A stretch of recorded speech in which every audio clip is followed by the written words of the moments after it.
Hi friends, welcome to my channel. ఈరోజు నేను ఆలు క్యారెట్ ఫ్రై చేస్తున్నా. ముందుగా స్టవ్ వెలిగించుకొని ఒక గిన్నె పెట్టుకోండి. నూనె ఎక్కిన తర్వాత కొద్దిగా జీలకర్ర, ఆవాలు అవి కొద్దిగా వేగిన తర్వాత శనగపప్పు, కొద్దిగా మినప్పప్పు వేసుకొని కలుపుకొని కొద్దిగా వేగితే సరిపోతుంది. కొద్దిగా వేగిన తర్వాత అందులో ముందుగా కట్ చేసి పెట్టుకున్న ఉల్లిగడ్డలు, 2-3 పచ్చిమిరపకాయలు, కొద్దిగా కరివేపాకు వేసుకొని కలుపుకొని 1 నిమిషం పాటు మగ్గించుకోండి.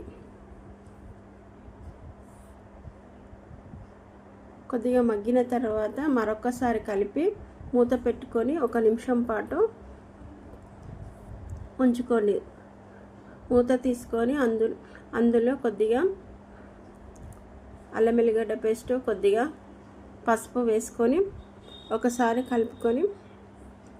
కలుపుకుంటే సరిపోతుంది. ఉల్లిగడ్డలు అనేది వేగిపోతాయి. అందులో ముందుగా కట్ చేసి పెట్టుకున్న క్యారెట్ ముక్కలు, ఆలుగడ్డ ముక్కల్ని వేసేసుకోండి. చిన్న చిన్న ముక్కలు అయితే తొందరగా ఉడికిపోతే ఫ్రై అనేది చాలా టేస్టీగా వస్తుంది.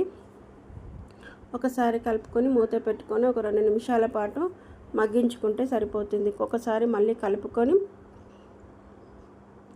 అందులో సరిపడంత కారము, రుచికి తగినట్టు ఉప్పు వేసుకొని ఒకసారి కలుపుకొని మూత పెట్టేసుకోండి. ఆవిరికి అది చాలా మంచిగా టేస్ట్ అనేది వస్తుంది. మూత తీసి మరొకసారి కలుపుకోండి. ఇది చిన్న మంట పైననే ఉడికించుకోవాలి, లేకపోతే మాడిపోతుంది. ఉడికిపోయింది. కొద్దిగా ఉడికిపోయిన తర్వాత అందులో కొద్దిగా ధనియాల పొడి, కొద్దిగా జీలకర్ర పొడి వేసుకొని ఒకసారి కలుపుకుంటే సరిపోతుంది. మూత పెట్టుకొని మరొక నిమిషం పాటు మగ్గించుకుంటే క్యారెట్ ఆలుగడ్డ ఫ్రై అనేది రెడీ అయిపోతుంది ఫ్రెండ్స్.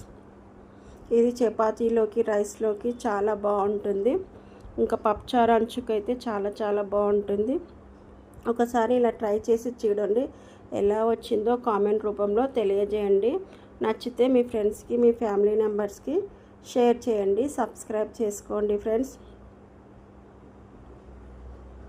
చూసినందుకు థ్యాంక్ యూ.